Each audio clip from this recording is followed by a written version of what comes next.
So how do breaches actually happen?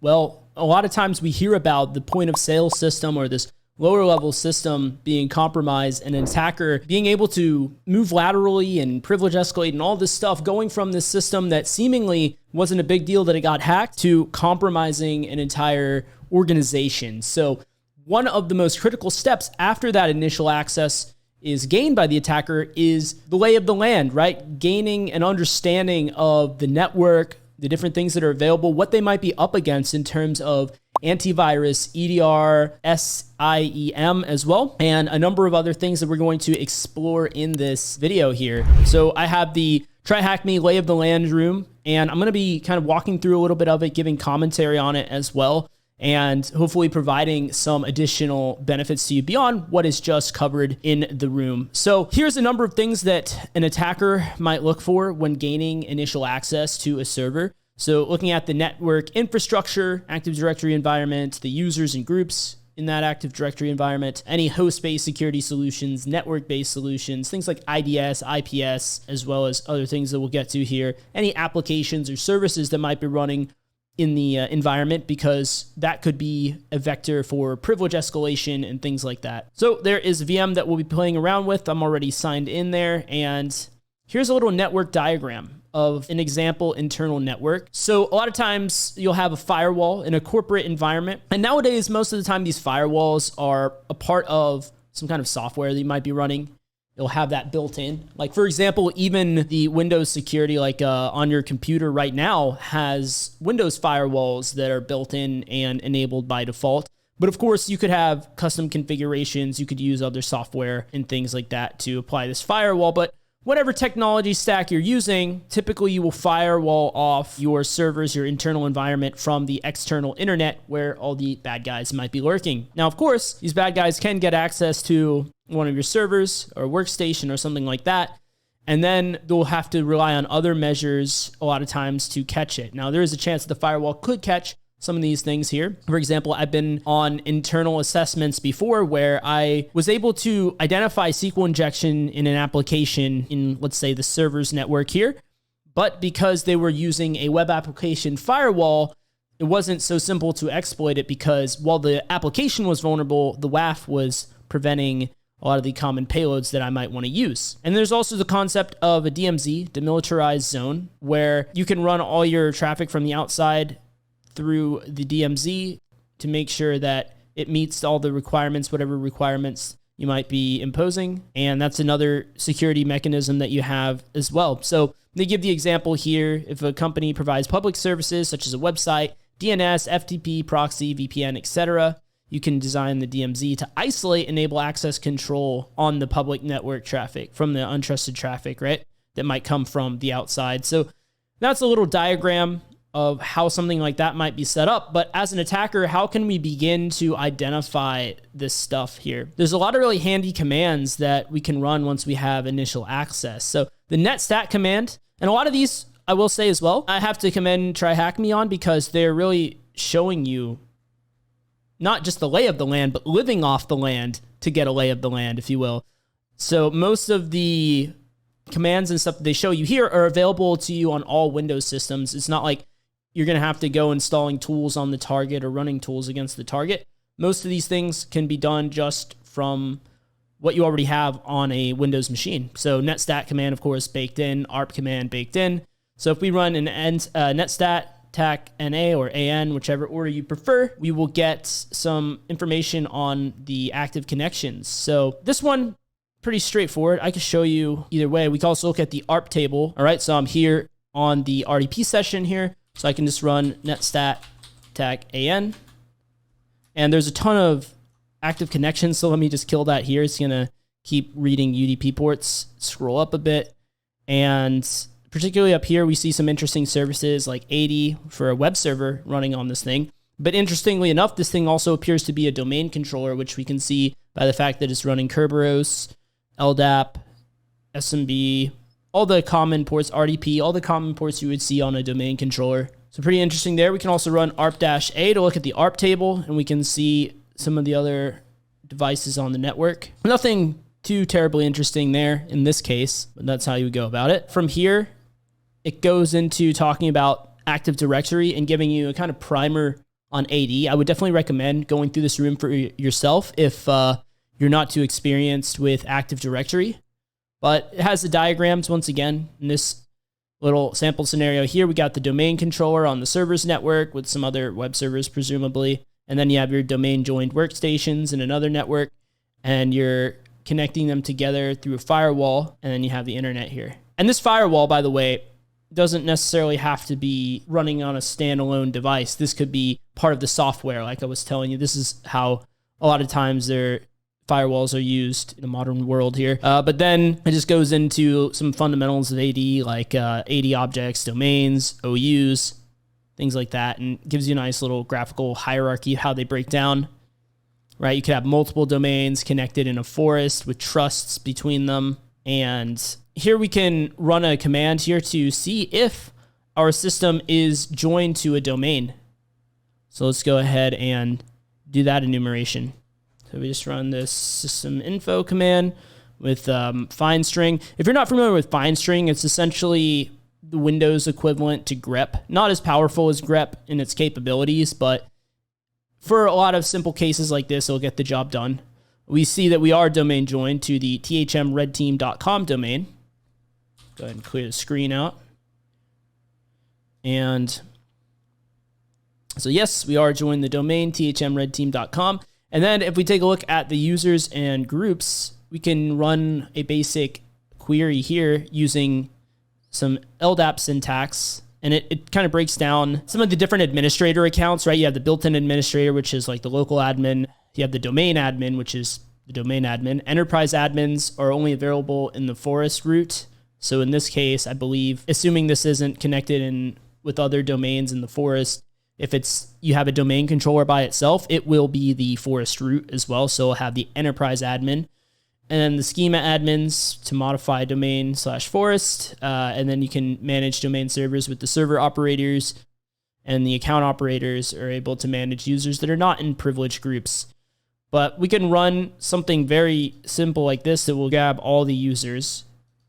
And then from there, we can get a little bit more granular with the LDAP syntax, the search base flag. But yeah, just running this gives us everything as far as the users go. Which on this, there's really not that many users. If you run this in a real environment, chances are you're going to get a lot of data back, a lot of users. But here it kind of breaks down some LDAP query syntax, right? Here's your top level, and then it goes into like users, try hack me, stuff like that. You can think of it as a database, like database queries. It's basically like the database for Active Directory. But if we wanted the users, we could specify this command here with the search base using the LDAP query that you see there. So we run that, and now we get back these users here, which these are the built-in user accounts. So you have like the local administrator, guest account, KRB, TGT for Kerberos, ticket granting ticket. But that's the account that can generate those tickets. From here, we can actually look into the OUs, and we can find the user accounts in the THM OU. So those users that we were seeing before when we ran the query on everything, we can get those as well. So if we want to do that, we could just modify the query that we just ran. And I believe it would go here. We could say OU equals THM, comma. And looks like I got that backwards. Let's see here. If we scroll up a little bit, we can see OU equals THM. This is what we're looking for right here. So we don't need this users part anymore. That's all we need. And the way I figured that out was from the distinguished name up here. You can see like where the query went. And just to further break this down, let's say we, for whatever reason, only wanted this one, then we could specify the CN right before that and would only give us the info on this user. So just to illustrate that, this would only give us Cecil Solomon. So yeah, hopefully that's making sense to you guys. And from there, well, this was just one of the fields here that it was asking about with the user principal name, which we got that when we ran the query. And from here, it goes into some host security solutions, right? What would an attacker do in terms of identifying this? Well, there's a lot of ways we can identify what kind of AV is running, right? Is it running a third-party AV, something like Avast or Bitdefender, McAfee, any of that? Well, maybe it's just running Windows Defender. How would we know? Well, there's some commands that we can run. So there's a WMI way to do it, and there's also PowerShell way. So if we just go with the PowerShell one, these both give us the same bits of information. We might like run this and we'll get back something like this. I won't bother running it here. One thing to note that it mentions is that Windows servers may not have Security Center 2, which is this part of the namespace here, which may not work on the attached VM. So instead it works on workstations. So this has been a little hit or miss. I've done some testing with this. For some reason, as they mentioned, with this VM here, if I were to run really any of these two commands here, it'll give me an error. But when I ran this on my own VMs that I had set up here in VMware Workstation, it was able to give me data back. So I'll just show you what I mean here. You'll get an error on this VM, but it was working on my own VMs when I tested it. So yeah, kind of interesting.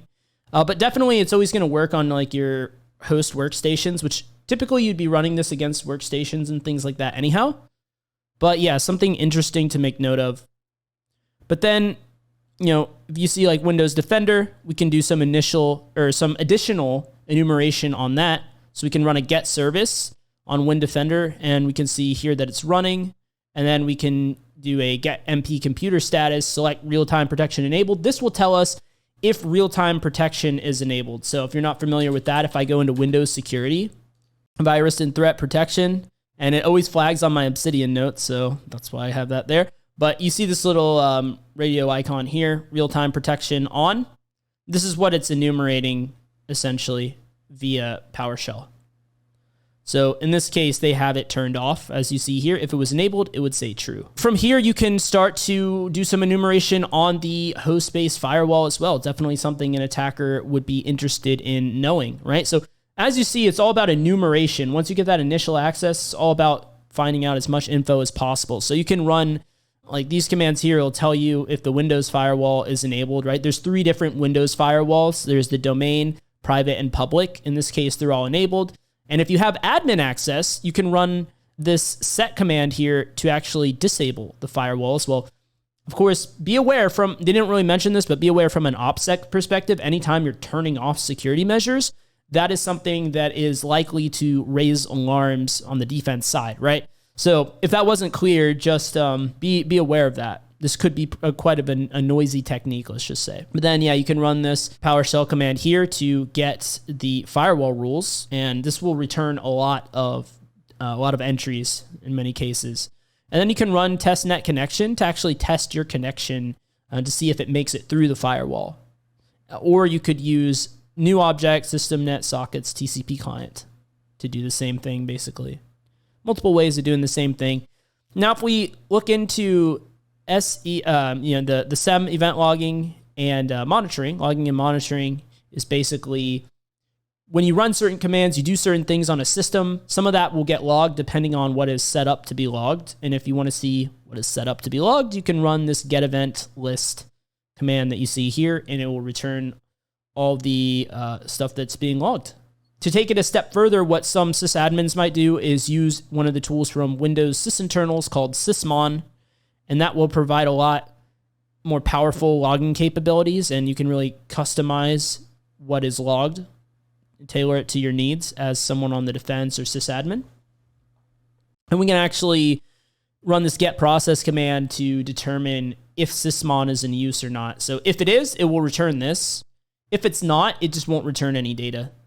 Same thing with if you run it this way, checking the registry and all that. If you check the registry, it doesn't exist, it'll just tell you that there's no such registry entry. You can also use this find string command to find where the configuration file for sysmon is. And then just looking in that file in the XML, you can see what rules are created. So if there is any kind of custom logging that is configured, you'll be able to see that so long as you have read access to this file, of course.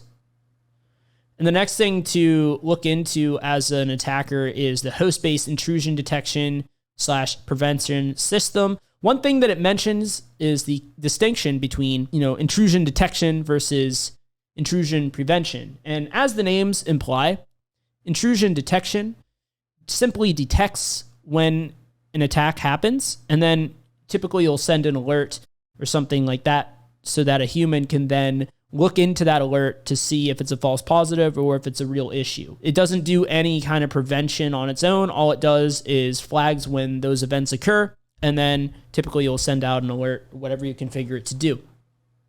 Now with intrusion prevention, it's a fully automated, typically like a fully automated service. It's going to block it as well. So it's not only going to alert on it, it's going to automatically block when whatever event it's looking for occurs. So that's the key distinction. So then, of course, you have every red team's favorite nemesis, the EDR. So this is the endpoint detection and response. This can do a lot of things, as you see here. It can collect all endpoint activity, not simply just alerts. If you look here, gives you even more of a breakdown, right? Can analyze system data and behavior for making section threats, including malware, viruses, trojans, adware, keyloggers, exploit chains, ransomware. Here's a few of the well-known vendors out there: Cylance, CrowdStrike, Symantec, SentinelOne, and others. Here's some of the ways that it actually is able to do this stuff. So it can see like PowerShell misuse and abuse, malicious scripting. It can utilize process and kernel hooks. So they typically will be hooking, pretty much always will be hooking a lot of the common API calls that we like to use as hackers. Basically, if you're ever up against an EDR as an attacker, your life becomes a lot more complex, a lot more difficult. Registry dependencies that your malware might use, memory exfiltration, fileless attacks. Depending on what EDR you're against, it can get pretty complex to exploit this, to the point that they probably won't be covering it in this Try Hack Me Room, or even in this Red Team series. I'm not sure if they're going to cover bypassing EDR. I highly doubt it. They'll probably cover some basic Win API calls and stuff like that. But yeah, if you're up against any of these big boys, yeah, that's not going to work. They even have kernel drivers and stuff. There are, of course, ways to bypass all of these, but yeah, it's pretty complex, and it's actually it's an ever-changing field. It's an ever-changing, the attackers find a way, then the defenders update their capabilities and prevent that way, and then we got to go back to the drawing board. So this is something that's always in flux here. But yeah, just moving forward here to the network security solutions, right? You could have network firewalls, SIEMs, IDS, IPS, right? And so the network firewall can, have packet filtering firewalls. It could be proxy firewalls, NAT firewalls, WAFs, right?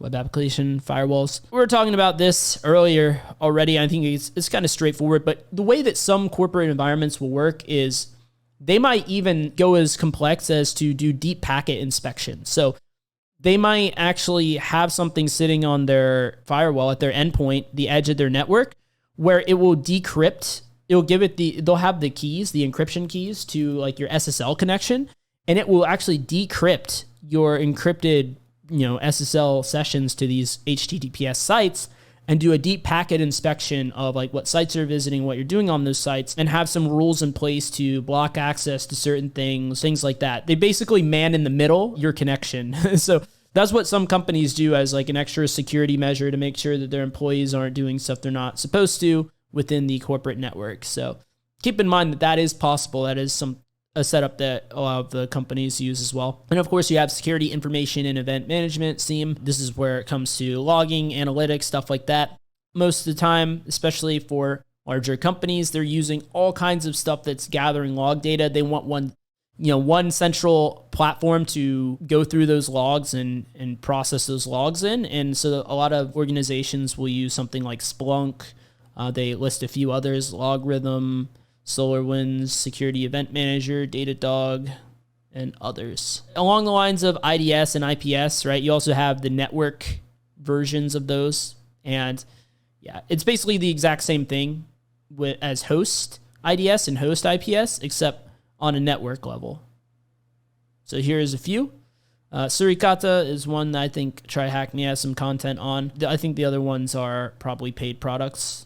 And yeah, so the next thing that we dive into is applications and services, because this is very much a potential entry point for us, right? We can enumerate what third-party applications are installed on our target, and perhaps there's some vulnerabilities we can find in that. Now, in the real world, like if you're doing this like on actual engagement, typically for a lot of companies, they're going to be using their own proprietary software for things. Maybe it has some network capabilities. It really depends on, what is the use case of that application. But a lot of times, because these companies' applications that they've built in-house, are only used internally by them, what that means is they haven't been hammered by, public security researchers and stuff like that, right? They've only really been tested internally by their pen testing team, or, in some cases, maybe they haven't even been tested yet, right? But even if they have, right, there's way less eyes on those products. So inherently, they're usually a lot more vulnerable. They contain more vulnerabilities, ways to escalate privileges and things like that, because they just haven't underwent as thorough security testing. So a lot of times you can use these custom in-house developed applications to do things like escalate your privileges, move laterally, things like that. That's like a huge attack surface to explore. Name a few internal services that are worth looking at, like DNS, email, NFS, web apps, database services, things like that. You can run the net start command, and it's going to list all of the Windows services that are started. This is kind of the same thing as if you go to services in the GUI. And then here's some commands you can run. So in this example, they want us to look into one called THM demo. Well, that's what they do here. I think in this one, they want us to look into THM service. And there's a number of things we can drill down and find from here. Let's just go ahead and take a look at that. So let me log in once again here. And so yeah, the first thing they want us to do is, well, let me just show you. If I run net start, you can see like all the stuff that's running, all the services. So then there is WMI command we can run. WMIC service where name like we do THM service. That's what they want us to look for. And we'll say get name and path name. Those are the two fields that we're interested in here. And so we can see that it's the path is it's running in the Windows folder an executable called thm-service.exe. So with that, we can look into the process there. So we can get process, and the name will be this THM tax service, the name of the executable essentially. And then we can get the PID, the process ID, right here.